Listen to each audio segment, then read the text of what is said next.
Hey guys, hope you're all doing well today. I am doing okay. It's Thursday. I'm ready for the end of the week. Today is my last day of the week with a meeting that I have to go to, and it's from 5 to 7, and it's an hour-ish away, like 45 minutes, an hour away. So I will probably be getting home sometime around 8-ish, I think. So that kind of sucks. But then tomorrow I don't have anything, so it'll be nice. And I had the thought, I'm like, you know what? I've been doing really well with getting back on track with weightlifting and exercising and whatnot and eating healthier and drinking a lot more water. And I'm like, I wanted to reward myself this weekend. Let's go with a middle school style weekend of bringing out the PlayStation 1 or 2 and getting a crap ton of pizza rolls and a 12-pack of soda. And you know you're an adult when the first thing that comes out of your mind is, that's a lot of sugar in that soda. Especially a 12-pack in one weekend. Like, that could probably kill me or give me diabetes, one of the two. One thing I do want to work on though this weekend is I have a bunch of minifigures and I would like to get them painted, primed, painted. I think these are actually primed. Yeah, these are primed already. So all I need to do is paint them, maybe prime the base and paint that too. But I got a whole bunch of them I want to do. And then just besides those, working on the corkboard idea, because I'm going to finish up that this weekend. I would like to maybe even go to Michael's and pick up another board to actually do that, so I could have two of them on the wall right away and move those shadow boxes. Because they've been sitting on the floor since I moved in here. I don't really want to just hang a bunch of shadow boxes in my dining room. Hope you guys are having a fantastic weekend so far. I'm up to a couple things today. Well, got laundry going right now, but you might be able to hear my PlayStation going, my PS4. I am playing a little bit of Dragon Age Inquisition on the PS4, trying to do a bunch of side missions before the very last mission. I'm at the very end of the game, so I'm trying to clear out all the other maps and side quests before doing this, before moving on and finishing the game. And then while I'm doing that on my downtime too, I'm also working on getting my pins separated from my shadow boxes. The idea that I had was having separate boards for each one that I could just hang on the wall instead of having big shadow boxes with all of them, because those could get kind of heavy. And this separates them more, and I'm able to put them on the wall on like different locations, different pattern, to make it look more artistic, make it look more eye appealing. I'm also realizing I need to focus less on some types of pins and focus more on other types. For example, the pins that I have separated right now are just the anniversary or event pins. So I have the 50th ones over here, as well as some like Epcot 35, going through those. But then looking at like the other event pins, Halloween, Christmas, which is probably runner up for second amount of pins, definitely has one of the highest amount pins when you take into account a pin like this that is actually like gargantuan and is an actual counter, so you can change the dial on this and it actually changes the amount of days you have until Christmas. So that one's cool. But Halloween, Christmas, this would actually be the Food and Wine Festival, which had a decent amount of those. I was kind of surprised. But then we have like the Chinese New Year. This is my only pin, surprisingly, for the art festival, which I need to work on that. I mean, it's not a bad pin by any means, but I've gone there, what, 2 or 3 times now? And that's my only one. I'm kind of sad. I got a Earth Day pin, which I absolutely love this pin. It's got flick on it and it actually moves. I love that pin. But then I have a conservation pin with Simba on it. A few pins for the Flower and Garden Festival. And then I also got a pin for, I believe this was the pin that they had when Galaxy's Edge first dropped. I thought that was a cool pin. I always like that one. But yeah, I really need to not focus so much on Halloween. Maybe a little less on the Christmas and Food and Wine Festival, which kind of sucks because I'm going to the Food and Wine Festival in, what was it, this year, so I need to, well, and I'm going for Christmas, so I'm going to the ones I don't really need to work on, unfortunately. But I will be looking for other special pins related to other events. Maybe picking up some of the 50th ones too, and those would go over here with the 50th pin. But yeah, this is my project for today, as well as trying to finish up stuff in Dragon Age. So far, it's going pretty well. These are all of the event, Christmas and Halloween ones, actually. And moving into the other events that I had right over here. And then these are all park related ones, or rides rather. I have a couple of dated ones over here, some resort ones for rides scattered throughout there. It's looking pretty cool. And then I started working on the next one right away, got it all cut out. What's nice about the spare parts that you have afterwards, depending on what color you want to use, you can always trim these down and make inserts for board games, which comes in really handy because not a lot of board game makers make good inserts. So it's best to use some of these as backups for those and make your own. Alright, and we got the second board cut out and done. There are a ton of pins on these two boards. These are all just character pins at this point. They're not any an event. I'm just celebrating all the characters that I enjoy. This one, this Jedi one, as well as this Chernobog pin, were my two very first pins I ever got. But there we go, with 2 panels on each board, I have almost 2 complete boards. I have a little bit of space in here for smaller ones, and some over here for some event ones, but that's it. Well, hope you guys are having a fantastic day so far. It is, or weekend really. It's the 11th of June.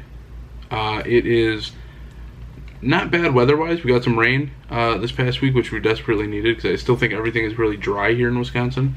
But I wanted to go over some things. I'm really starting to dig into my cookbooks and figure out some stuff I want to cook, and which is a little more complicated to me since I like making things easily.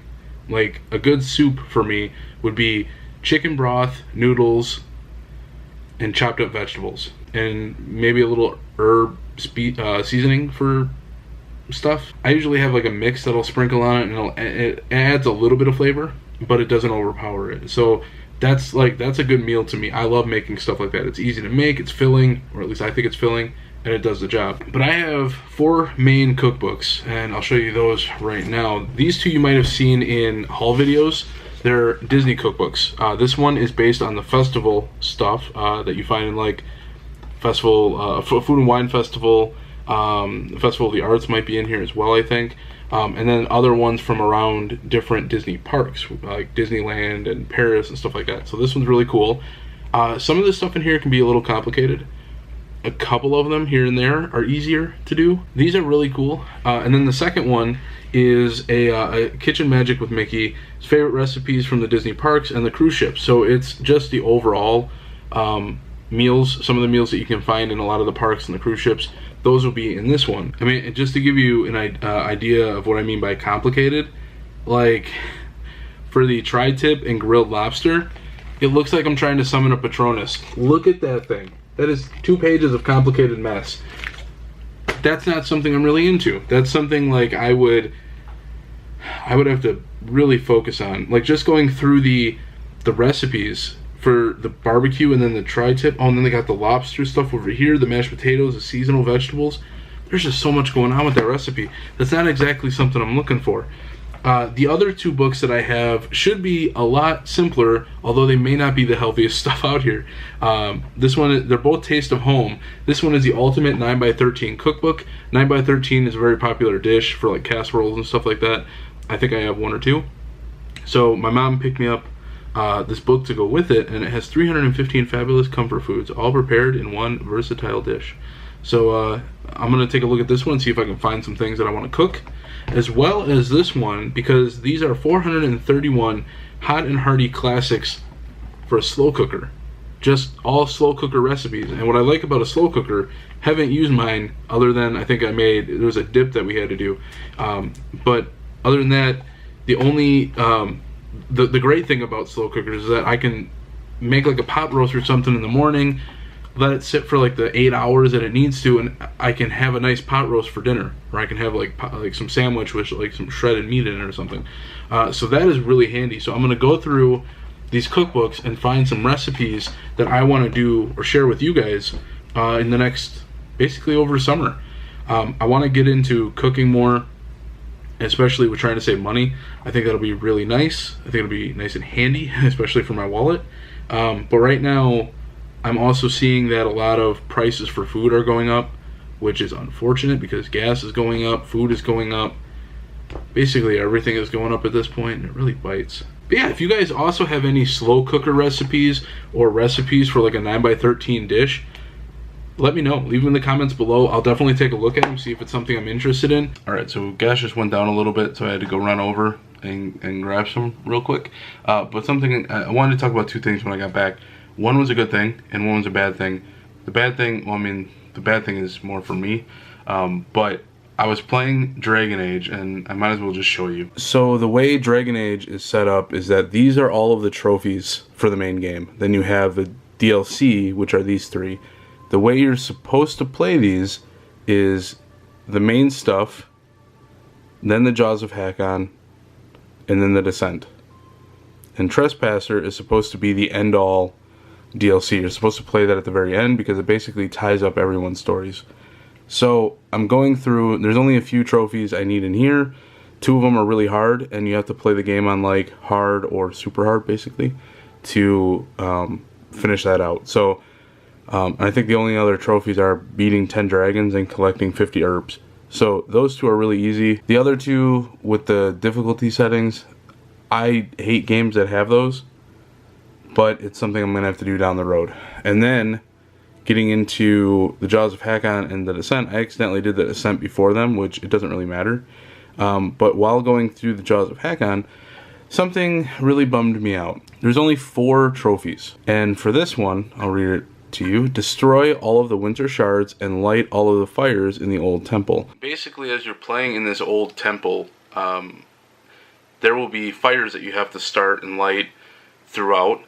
And then the winter shards are basically like will-o'-the-wisp type things, but with ice. They're just floating there. You shoot them once with an arrow or something, and they explode and cause a big ice explosion. But while you're fighting the boss of that level, he summons 3 of those winter shards, and you need to defeat those 3. Actually count towards the overall goal of that trophy. Well, I didn't know that. I thought it was just the ones actually in the temple. So I didn't really care. And if you beat the boss too early, he doesn't summon all 3. I got him to summon 2. So basically, make a long story short, I missed 1 shard, so now I have to replay that whole thing over again. Not just the DLC, but I have to replay the whole game over again to get to this point. I am 164 hours into this game. That really bites. So that's a boo-boo. We actually got some nice weather coming in right now. I mean, it's supposed to be hot as heck on Wednesday. But right now it's actually not that bad, so it's pretty cool. And we got some nice gentle breeze going with it, so awesome. But the good news is that I was talking to Jackie, the girl who does the art for the channel, and she made some huge leeway with a couple of the projects for the channel. So I'll be uploading soon with those, which leads me into my overall goal for the gaming content on the channel. So my goal is now to do Tuesday and Thursday as Stardew Valley, or in the main core game of the week, and then what was it, Wednesday and Friday doing more of like a one and done type of thing. Those can be interchanged, but those are my goals starting out. Monday can be a game day where I upload something, but that's meant to be as more of a work day because the weekends are always filled with me doing editing. Like today, I'm editing this video and putting it up today. So I kind of want to get away from that. I kind of want the weekends to be about, oh, AC just kicked in, more about me doing stuff for D&D, or organizing, or cleaning, getting chores done around the house, stuff like that. So I kind of want to get away from doing editing on the weekends and saving that for like one day throughout the week. I can just pump out a bunch of content for you guys. But yeah, that's gonna do it for today. I hope you guys enjoyed it. Thank you so much for sticking around. I will see you all in the next video. Take care and peace out.